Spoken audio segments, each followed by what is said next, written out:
오늘 본문 성경 말씀 2장 1절부터 10절 한 번 더 봅니다. 베드로전서 2장 1절부터 10절 하나님 말씀 합독합니다. 시작. 그러므로 모든 악독과 모든 기만과 외식과 시기와 모든 비방하는 말을 버리고 갓난 아이들 같이 순전하고 신령한 젖을 사모하라. 이는 그로 말미암아 너희로 구원에 이르도록 자라게 하려 함이라. 너희가 주의 인자하심을 맛보았으면 그리하라.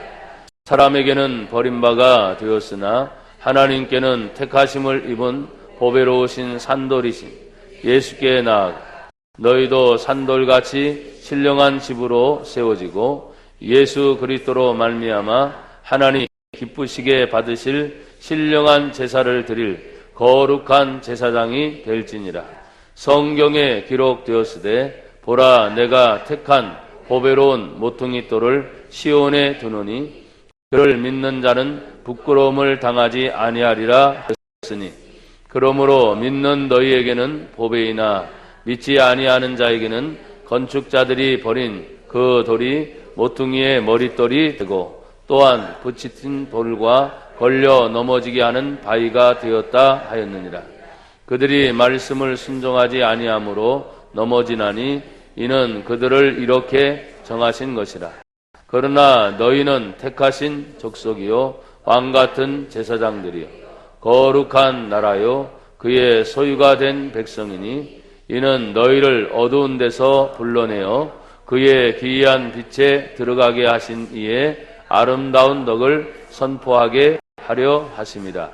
너희가 전에는 백성이 아니더니 이제는 하나님의 백성이요 전에는 국류를 얻지 못하였더니 이제는 국류를 얻은 자니라. 아멘. 자, 베드로전서 2장 5절은 여러분들이 그냥 1년 내내 암송할 정도로 그렇게 계속해서 보시고 읽고 듣고 아예 마음에 새기시기를 바라요. 자, 2장 5절 한 번만 더 같이 읽을까요? 시작. 너희도 산돌같이 신령한 집으로 세워지고 예수 그리스도로 말미암아 하나님이 기쁘게 받으실 신령한 제사를 드릴 거룩한 제사장이 될지니라. 아멘. 2장 5절에 보면 산돌은 누구를 얘기하고 있습니까? 예수님입니다. 2장 4절에 나와 있죠. 사람에게는 버림바가 되었으나 하나님께는 택하심을 입은 보배로운 누구요? 산돌이신 누구에게 나가요? 예수께 나아가 그랬어요. 여기서 산돌은 예수님을 상징하고 있는데 그 예수님도 산돌같이 신령한 집이다 했으니까 예수님도 자기 자신을 신령하게 집으로서 만들어 놓으셨다는 거예요. 그래서 이 집의 의미를 오늘은 좀 더 살펴보려고 합니다. 그래서 여러분 성경을 먼저 한번 좀 보시겠어요? 고린도전서 3장을 한번 보시겠습니다. 고린도전서 3장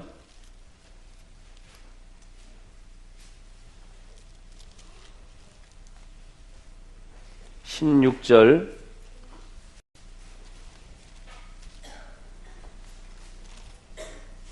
찾으셨어요? 다 같이 읽습니다. 시작. 너희는 너희가 하나님의 성전인 것과 하나님의 성령이 너희 안에 계시는 것을 알지 못하느냐? 누구든지 하나님의 성전을 더럽히면 하나님이 그 사람은 멸시하시니라. 하나님의 성전은 거룩하니 너희도 그러하니라. 자, 고백합시다. 우리가 하나님의 성전입니다. 성전이기 때문에 지금 누가 계시다 그랬어요? 성령이 너희 안에 계신 것을 알지 못하느냐? 하나님의 성전이니까 내 안에 성령님이 함께 하시는 줄 믿습니다. 그래서 그 성전은 거룩하니 너희도 거룩하라. 하나님 앞에서 신령한 집으로 세워지는 것이 바로 우리들 자신의 몸이요 또 우리 안에 있는 마음이라는 거예요. 자, 그 다음에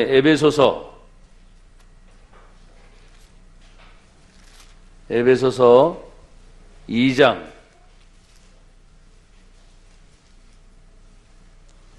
20절 다 같이요. 시작. 너희는 사도들과 선지자들의 터 위에 세우심을 입은 자라. 그리스도 예수께서 친히 모퉁이 돌이 되셨느니라. 그의 안에서 건물마다 서로 연결하여 주 안에서 성전이 되어가고 너희도 성령 안에서 하나님이 거하실 처소가 되기 위하여 그리스도 예수 안에서 함께 지어져 가느니라. 아멘. 우리가 지금 베드로 전서에 나와 있는 말씀을 베드로 사도가 이 성경을 쓰면서 에베소서를 보니까 사도 바울이 모퉁이 돌 또 예수께서 세우신 친히 모퉁이 돌 위에 세우심을 입은 자라니까 똑같잖아요. 그죠? 사도 베드로나 사도 바울이나 어떻게 이렇게 똑같은 얘기를 할 수 있을까? 그러니까 오늘 저와 여러분들이 건물마다 서로 연결해 지어져 가고 성령 안에서 하나님이 거하실 처소가 누구냐? 바로 우리다. 자, 한번 손을 들어보세요. 내가 바로. 자, 따라 하세요, 그냥. 자, 내가 바로 성전이다. 할렐루야. 이 교회 외형적 건물은 우리들이 예배를 필요하기 위하여 필요한 공간이지 사실은 여기에 이 건물만 멋지게 있고 사람이 하나도 없어요. 그러면 이건 성전의 기능을 상실해 버린 거예요. 아셨어요? 그러니까 예수 믿는 믿음의 성도들이 모여서 예배를 드리는 장소가 되어야 교회가 되는 것이지 교회 건물이 아무리 화려하고 멋지게 꾸며져도 그 안에 성전된 성도들이 없으면 그것은 건물일 뿐이지 교회가 아니다. 사랑하는 여러분, 여러분 한 분 한 분이 그래서 소중해요, 안 소중해요? 소중해요. 왜? 하나님의 성령이 내 안에 거하시는 거룩한 성전이기 때문에. 하나님이 거룩하니 너희도 거룩하라 이렇게 말씀을 하셔서 오늘 너희도 산돌같이 신령한 집으로 세워지기 위해서 먼저 생각할 것, 성령이 내 안에 거하는 나 자신을 먼저 점검해 봐야 된다. 그러면 여러분 우리는 생각하는 거, 마음 먹은 것이 내 안에 이렇게 있으면서도 불구하고 자기가 생각하고 마음 먹은 것들이 다 다르단 말이에요. 오늘 이 자리에 여러분들이 앉아 있어요. 예배를 드려요. 근데 예배를 드리면서 집중할 수 있는 것은 오직 누구 생각해야 돼? 하나님 생각해야 돼. 말씀 생각해야 돼. 목사님이 왜 저런 말 하나 이게 신경 쓰는 게 아니고 말씀 한마디 한마디가 하나님이 나에게 주시는 말씀이구나. 내가 그 말씀을 어디에 받아서? 내 심령에 받아서. 육비에 새겨지는 게 아니고 마음의 신비에 새겨지게 하셔서 영원히 지워지지 않는 하나님의 말씀이 새겨질 때 성령님이 여러분을 통해 하시는 일이 있어요. 하나님의 성령은 그 말씀이 기억나게 하시고 그 말씀이 생각나게 하시고 그리고 그 말씀의 능력을 믿는 자들에게 하나님의 역사가 일어날 줄로 믿습니다. 그러니까 산돌이신 예수님처럼 예수님이 신령한 집으로 세워지기 위하여 예수님의 모든 생애를 보세요. 성령으로 잉태되사 성령으로 광야로 이끌림을 받으사 그가 모든 일에 성령으로 하나님의 인도하심을 받은 것을 얘기할 때 하나님의 성전 우리 안에 성령이 우리 안에 있다. 이걸 기억을 하시란 말이에요. 그래서 신령한 집으로 세워지려면 오늘 예수 그리스도 안에서 성령의 인도를 받아야만 되는데 성령은 거룩한 영입니다. 성령은 진리의 영입니다. 성령은 깨끗한 영입니다. 성령은 이 세상과 더불어 함께 갈 수 없습니다. 이 세상에 분명히 우리는 존재해요. 하지만 세상에 살지만 구별된 성도로 살아야 될 줄로 믿습니다. 물과 기름이 있습니다. 여러분 분명히 섞어 놓으면 물잔에 기름을 딱 떨어뜨려요. 섞어 놓으면 같이 있는 것 같죠? 그러나 구별되어 있어요. 층이 생긴단 말이에요. 나와 여러분이 분명히 이 세상에 삽니다. 가정생활합니다. 학교생활합니다. 직장생활합니다. 사회생활합니다. 세상입니다. 세상.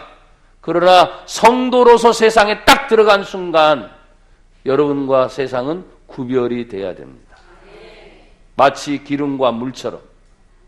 근데 어떤 사람은 이런 의식을 갖지 아니하고 그냥 일주일 내내 자기가 성도인 것을 잊어버린 채 그냥 일주일 내내 흠뻑 젖어들었다가 주일날만 되면 와서 아이고 하나님 잘못했습니다. 회개합니다. 용서해 주세요. 이런 식으로 계속 반복하게 살다 보니까 하나님의 능력이 주일날만 역사하는 게 아니고 하나님의 은혜와 능력은 월요일부터 화요일, 수요일, 목요일, 금요일 새벽이든 저녁이든 낮이든 아무 때나 함께 역사하는 줄 믿습니다.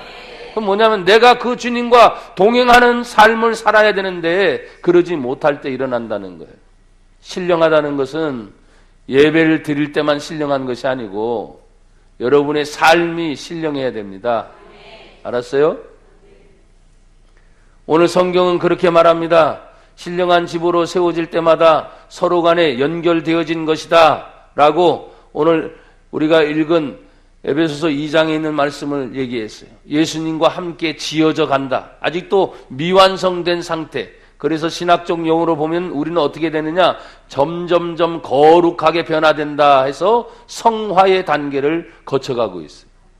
그래서 어떤 사람은 가는 기간이 오래 걸리는 사람이 있고 가는 기간이 짧게 걸리는 사람이 있고 신앙생활을 잘 하다가도 문제가 일어나서 때로는 돈 문제, 환경 문제, 사람 문제에 부딪혀서 신앙생활을 잘 하다가도 포기하다가 도중에 다시 시작하는 사람도 있고 아예 영원히 교회를 떠나는 사람들도 보게 됩니다.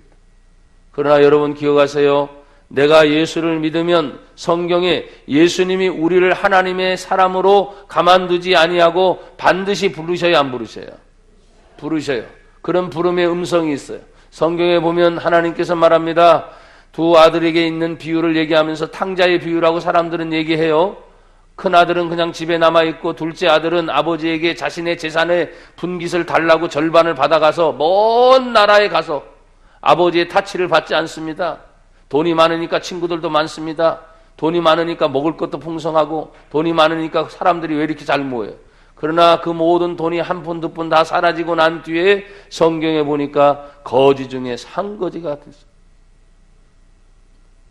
돈이 없으니까 친구도 떠나가요. 사람들도 떠나가요. 나중에 혼자 외로이 남아있는 사람이 됐을 때 성경에 보니까 감사하게도 이 사람이 누구를 생각했느냐? 우리 집에 있는 우리 아버지. 내가 집이 있었지, 집이. 성경에 보니까 먼 나라라고 그랬어요. 먼 나라. 오늘날로 말하면 비행기 타고 아예 올 수 없는 그런 나라로 도망갔겠죠. 먼 나라. 그러니까 그 먼 나라에서 고생하면서 다시 집으로 돌아오는 시간이 꽤 오래 걸렸을 거예요. 생각도 많이 했겠죠. 힘이 들었겠죠. 그러면서 일말의 양심이 있어서 하는 말입니다. 내가 만약에 아버지 집으로 돌아가면 나는 이제 아버지 아들이라고 할 수 없어. 재산을 탕진했지. 또 오랜 기간 동안 아버지를 잃어버렸지. 그건 자기 생각이에요. 자기 생각. 근데 성경에 보니까 아버지가 저 먼 발치에서 오는 아들의 모습을 바라보고 성경에 뛰어나오는 거예요. 돌아온 탕자가 제목이 아니고 기다리는 아버지예요. 돌아오기를 기다리는 아버지. 상처 입었어도 괜찮고 힘들어도 괜찮고 재산을 탕진했어도 괜찮고 모든 것을 다 잃어버려도 괜찮고 다시 아버지로 돌아올 때 아버지가 하는 말이 있습니다. 이 내 아들은 죽었다가 다시 살아난 아들이다. 그것이 아버지의 마음. 성경에 그것을 얘기하고 있는 거예요. 나와 여러분이 영혼을 대해서 이 세상의 많은 일들을 하면서도 정말 내 안에 신령한 집이 무엇인가? 나는 생각합니다. 아버지의 마음을 갖는 거예요. 아버지 집에 있었던 형님은 여러분 잘 보세요. 돌아온 동생이 반갑지가 않습니다. 재산을 또 나눠 가져야 될 거 아니에요. 걱정 없이 살았던 그 아들은 아버지가 잔치를 벌려주는 걸 보고 나는 한 번도 저런 잔치를 해주지도 않고 재산을 탕진하고 돌아온 그 아들한테 이렇게 잔치를 베풀어 두다니 아버지 너무 하신 거 아닙니까? 근데 생각해 보세요. 그 아버지 덕에 지금 그 아들도 살았어요, 안 살았어요? 그러니 집안에 있는 탕자가 더 문제라 이거예요. 그것이 오늘날 교회 안에 우리가 아버지의 은덕을 잊고 하나님의 사랑을 많이 받았음에도 불구하고 세상을 바라보는 시각, 아직도 죄인들을 바라보는 시각, 아직도 하나님을 믿지 않는 사람들을 바라보는 시각을 가지고 어느 날 그들이 하나님의 교회로 들어왔을 때 집안에 있는 탕자가 더 문제다. 사랑하는 여러분, 신령한 집이 되고 싶습니까? 자신이 없어졌어요, 갑자기? 다시 물어요. 여러분, 신령한 집이 되길 바랍니다. 주여, 그 집이 되기 위해서 끝내 돌아오기를 기다리고 있는 아버지의 마음이 되게 하옵소서. 그게 예수님의 마음이에요. 탕자가 돌아오기를 기다렸던 아버지의 마음이 성경을 보면 어느 곳을 보든지 읽습니다. 신령하다니까 사람들은 말합니다. 말하는 것 조심하고, 신령하다니까 신비한 걸 체험하고, 기도하는 것도 은밀히 기도하고, 자기 혼자만 잘난 것으로 하는 게 신비하고 신령한 것으로 가네. 천만에 내가 말했습니다. 기도 아무리 잘하면 뭐합니까? 생활이 엉망인걸. 예배 아무리 잘 드리고 뭐합니까? 일주일 내내 엉망으로 살아버리는 걸. 예배를 잘 드리면 일주일 내내 하나님과 동행하며 거룩한 삶을 사는 거예요. 그래서 예배가 생활이 되어야 됩니다. 기도가 은혜가 돼야 되는 거 아니에요? 기도를 아무리 혼자 살아면 뭐해? 교제가 일어나지 않는 걸, 단절이 돼버리고 상처 있고 힘든 걸 어떻게 하란 말이에요? 그게 신령한 겁니까? 여러분, 예수님도 분명히 신령한 분이셨죠? 그렇죠? 새벽에 기도하러 갑니다. 금식 기도하러 갑니다. 하나님의 회당에 가서 말씀을 가르칩니다. 사람들로부터 인정받을 때도 있지만 예수님이 인정받지 못하고 그냥 멀리 배척을 당한 때도 많습니다. 그렇지만 예수님은 절대 포기하지 않죠. 가는 곳마다 영혼을 구원합니다. 가는 곳마다 죄인들을 용서합니다. 가는 곳마다 더러운 귀신을 내어쫓습니다. 가는 곳마다 예수님이 필요한 은혜를 베풀어 주십니다. 그게 예수님의 일상적 생활이었단 말이에요. 그러니까 신령한 것은 하나님 앞에서 자기 자신이 자기를 지킬 뿐만 아니라 밖에 나가서 필요할 때는 언제든지 예수님이 가르치고 전파하고 치유하는 회복의 역사는 여러분 누가 보든지 안 보든지 예수님은 눈치를 보지 않고 했어요, 안 했어요? 그게 신령한 거예요. 생활 속에 자신이 없으니까 사람들은 얘기합니다. 가난해서요, 힘들어서요, 어려웠어요. 얼마나 가난해서, 얼마나 힘들어서. 먹을 거 먹지 않습니까? 우리 성도들 간혹가다 얘기하는데 지금도 그런 일들이 종종 벌어질 수도 있겠죠. 전기 끊어졌어, 가스 끊어졌어, 뭐가 끊어졌어. 예, 있을 수 있습니다. 그래도 살고 있잖아요. 그 안에 감사를 발견하면 돼요. 불평하지 말고 원망하지 말고, 나나 여러분이 믿는 하나님이 진짜 믿는 아버지라면 그 아버지가 나를 계속해서 고생하는 길로 가게 하는 아버지는 없어요. 달아보시는 거죠, 우리를 자꾸. 그래도 네가 나를 사랑하느냐. 시험이라는 것은 2016년도에도 계속 기다리고 있습니다. 문제가 계속 기다리고 있습니다. 그러나 믿음의 성도는 뭡니까? 자기 자신을 신령한 집으로 딱 세워놓게 되면 문제가 와도 그 문제를 이길 수 있는 능력이 있습니다. 시험이 와도 시험을 이길 수 있는 능력이 있습니다. 그러니까 여러분, 문제 때문에, 시험 때문에 방황하지 말고 내 자신을 관리를 하시라 이 말이에요. 사랑하는 여러분, 2장 5절에 다시 봅니다. 너희도 산돌같이 예수님처럼 신령한 집으로 세워져라. 그것이 바로 고린도전서 3장과 또 에베소 2장에 있는 말씀을 가지고 여러분 얘기했습니다. 주님 마음을 품게 하옵소서. 아버지 마음을 품게 하옵소서.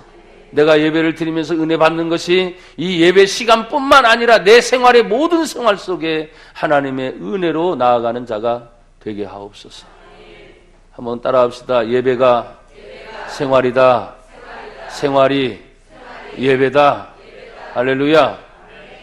제발 예배를 받은 은혜 받았으면 여러분의 가정에 가서, 직장에 가서 만나는 사람들에게 그대로 받은 은혜를 나누면서 여러분 승리하시기를 축복합니다.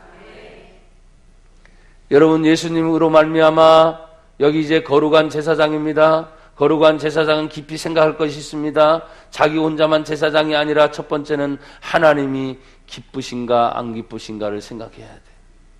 내 생각이 아니고 하나님 생각을 먼저 하라는 거예요. 여러분, 내 생각이 아니라 하나님을 먼저 생각하게 되면 하나님이 원하는 것이 있습니다. 잠언에 있는 말씀을 보면 하나님을 기쁘시게 하면 사람의 원수까지라도 뭘로 만들어줘요? 친구로 만들어주죠. 하나님이 기쁘시게 합니다. 그러나 우리가 일상적 신앙생활을 하는 사람들을 점검해 보면 다 자기 중심으로 자꾸 가요. 자기 중심. 나는 여러분들에게 바르게 가르치려고 참 애를 쓰고 조금 더 독하다라는 표현을 써보는 게 맞을지 어쩔지 모르겠어요. 바빠서 못한다? 아닙니다. 바쁘면 더 기도해야 됩니다. 힘들어서 못한다? 힘들수록 더 기도하셔야 됩니다. 어려워서 못한다? 어려울수록 내가 뭐 할 수 있는 것이 뭔가를 하나님께 묻고 그 중에도 하나님이 기뻐하시다면 해야 돼요, 안 해야 돼요? 신년 첫 주일부터 이렇게 자신이 없어요? 해야 돼요, 안 해야 돼요? 해야 돼요. 잘 될 때 하는 건 당연하잖아요. 당연해요. 내가 건강할 때 뭐 못합니까? 돈이 있을 때 뭘 못합니까? 돈이 있어 보세요. 또 고민하는 사람이 또 생깁니다. 그러니까 있다 없다의 기준이 아니에요. 있어도 하고 없어도 할 수 있어요. 내가 가졌다 못 가졌다 그 개념이 아니고 형편도 나아졌다 안 나아졌다 그게 아니고 내 믿음 따라 여러분이 하실 수 있는 거란 말이에요. 그러니까 흔들리지 말아야 돼. 그러니까 내 중심이 아니고 하나님이 기쁘시게 받느냐 안 받느냐 이게 중요하잖아요. 하나님이 기쁘시게 받을 때 우리가 늘 말할 때 헌금을 많이 해서 하나님이 기쁘게 받습니까? 천만에. 돈 얘기가 아니라고 늘 말했잖아요. 하나님이 우리를 향해서 말씀하실 때는 우리의 믿음을 보시고 우리의 마음의 중심을 본단 말이에요. 그러니까 여러분 헌금 얘기도 그냥 한 번에 해결할 수 있는 문제가 그거 아닙니까? 하나님 기쁘게 받는 거. 예수님이 저 성전 뒤에서 앉아 계시다가 사람들이 하나님 앞에 올 때 빈손 오지 않습니다. 그 당시에는. 그래서 성전 궤가 뒤에 있어서 돈을 집어넣는 모습을 예수님이 보시는 거예요. 부자들은 일부러 많은 동전을 바꿨겠지요. 그러니까 성경은 참 재밌는 것입니다. 부자는 헌금깨를 넣을 때 돈이 내려오는 소리가 짜르륵 떨어지면 이야 다른 사람보다 훨씬 많이 하는 거예요. 그래서 일부러 과시할 수도 있겠죠. 그걸 예수님이 다 지켜보고 있습니다. 돈의 액수를 보는 게 아니라 그 사람의 마음을 보는 겁니다. 그 사람의 자세를 보는 것입니다. 부자는 분명히 성경이 말합니다. 많은 헌금을 했다는 것입니다. 근데 저 뒤에 따라 들어오면서 드리는 여인의 모습이 허름합니다. 단번에 봐도 가난한 티가 줄줄 납니다. 그래서 성경에는 가난한 과부를 얘기하고 있어요. 근데 정확하게 예수님이 시력이 좋았던지 어떤지 그게 보신 거예요. 2렙돈, 그 당시 동전의 제일 작은 단위. 그렇지만 그 여인에게 있어서는 생활비 전부였다는 거예요. 그걸 드리면 하루 종일 굶어야 됩니다. 여러분 굶으면서 여러분 헌금해 본 적 있어요? 먹을 건 다 먹고 쓸 건 다 쓰면서 하나님 앞에 드릴 건 없다고 그런 거짓말들 좀 하지 마세요. 액수를 말하는 게 아니라니까요. 그때 예수님은 그 여인의 모습을 보면서 많은 사람들 앞에 듣도록 예수님 얘기하지 않습니까? 저 가난한 여인이 부자보다 더 많은 헌금을 했다. 액수예요? 아니에요. 자세, 그 마음의 중심. 그러니 우리가 하나님 앞에 제목을 말하면 거룩한 제사장인데 제사장은 거룩해야지. 당연히 답은 알죠. 근데 어떻게 거룩할 것인가? 하나님을 정말 기쁘게 하는 거냐 이거예요. 기도? 하나님을 기쁘게 하는 기도입니까? 헌신? 하나님께 기쁘게 하는 기도입니까? 봉사? 또 오늘 청지기 임명을 그냥 이름을 쫙 부르면서 얘기했습니다. 1년 동안 어떤 분들은 그래 나에게 맡겨졌으니까 하나님께 충성 봉사하면서 가야지. 할렐루야 힘을 주시옵소서 은혜를 주시옵소서 감사합니다. 이렇게 가는 분이 있는가 하면 목사님 또 맡기셨어. 차라리 저 이름 중에서 내 이름 뺐으면 좋겠는데 왜 또 넣으셔가지고 나를 힘들게 할까? 그런 사람이 있으면 회개하시고 빨리 마음을 바꿔서 주신 거 잘 감당하세요. 주신 거 잘 감당하다 보면 하나님의 복에 복을 더하신다니까요. 그 복은 하나님이 복의 근원이시니까. 하나님 복을 주고 싶어서 안달이 나신 분이야. 안달이 나신 분. 복을 못 받는 게 참 신기해요. 여러분 하나님의 기적을 기대합니까? 하나님의 기적이 하나님이니까. 그러니까 하나님 앞에서 내가 하나님이 기쁘게 할 것이 뭔가? 시간 관리, 물질 관리, 내 건강 관리, 내 삶의 관리도 하나님이 정말 기쁘게 할 것인가를 생각하고 우선순위를 거기다 두라는 거예요. 그래서 내 시간, 내 계획, 내 스케줄, 내 나름대로 그게 아니라 하나님이 보실 때 이 하루를 어떻게 보낼 것인가? 하나님 보실 때 내 직장은 어떻게 움직일 것인가? 하나님 보실 때 내가 공부하는 방법은 어떻게 할 것인가? 다 하나님 생각으로 여러분이 바꾸셔야 돼요. 왜? 하나님이 거룩한 즉 너희도 거룩하라. 하나님을 먼저 생각해야 거룩함이 회복이 되는 거예요. 그것을 첫 번째로 다시 다루고 있는 거예요. 그 다음에 제사장이 하는 일이 뭐예요? 예배를 드리는 일이에요. 그래서 오늘 본문에도 하나님이 기쁘시게 받으실 신령한 제사를 드리는 거룩한 제사장이 되라. 하나님이 받으실 예배. 제사라는 말을 지금 베드로 사도가 쓰고 있어요. 예배라고 했으면 오늘날 현대적 감각인데 왜 다시 제사라는 말을 썼을까? 제사는 여러분 시간이 많이 걸립니다.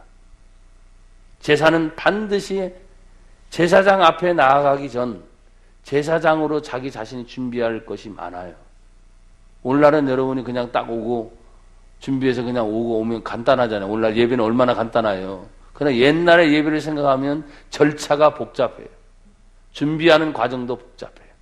제사물을 고를 때도 집안에 만약에 몇백 마리 양이 있다. 그러면 그 중에서 제일 깨끗한 양을 골라내야 되고 흠 없는 양, 점 없는 양을 골라내야 되고 그것도 1년 된 것 중에서 찾아내야 되고 그것을 따져서 하나님 앞에 제사를 드리기까지 끌고 오는 과정이 쉽지 않은 거예요. 집에서부터 예배드리러 오는 그 모든 과정이 뭐냐면 하나님께 제사 드릴 준비를 하고 오는 자세를 말하고 있는 거예요. 그래서 베드로 사도가 예배라는 말보다는 제사를 얘기한 것은 그런 의미가 있지 않나 제 개인적으로 생각하는 거예요. 여러분 오늘날도 예배 드립시다 하면 그냥 간단해요. 제사는 준비의 모든 과정이 다 절차가 있고 시간이 있고 정성이 있고 희생이 있고 헌신이 더 달라요. 여러분들 우리가 하나님 앞에서 신령한 제사에 대한 의미를 여러분 로마서 12장을 한번 보세요. 로마서 12장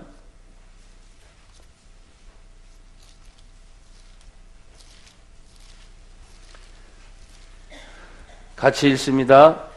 12장 1절 2절 시작. 그러므로 형제들아 내가 하나님의 모든 자비하심으로 너희를 권하노니 너희 몸을 하나님이 기뻐하시는 거룩한 산 제물로 드리라.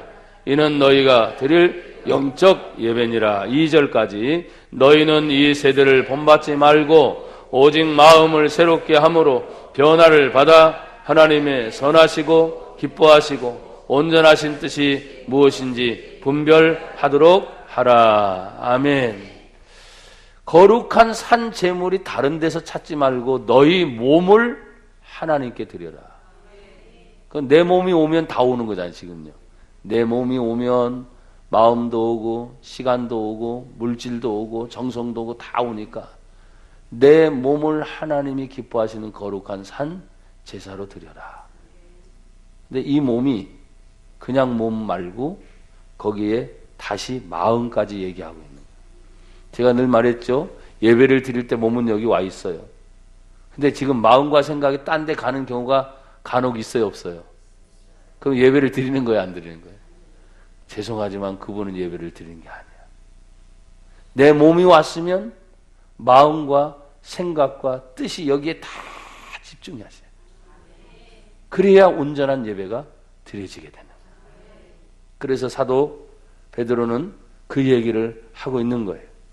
오늘 저는 여기까지 하고 마치려고 합니다. 2장 5절만 가지고 오늘 또 얘기했어요.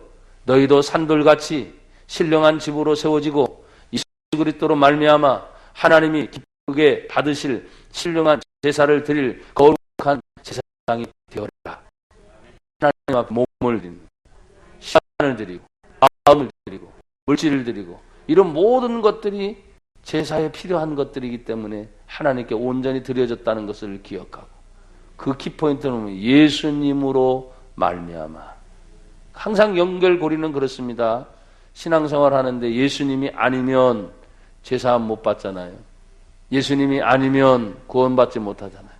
예수님이 아니면 천국까지 못하잖아요. 예수님이 아니면 하나님께 나올 수가 없잖아요. 그러니까 그 모든 것을 예수 그리스도로 말미암아 하나님이 받으실 만한 그러한 거룩한 제사장으로 저와 여러분들이 이제 2016년 좀 더 많이 생각하면서 하나님의 기쁨이 되기를 주의 이름으로 축복합니다. 기도하겠습니다. 하나님 아버지 감사합니다. 오늘도 2016년도에 신령한 집으로 거룩한 제사장으로 저희들이 온전히 쓰임받도록 복되게 하옵소서. 예수님 이름으로 기도합니다.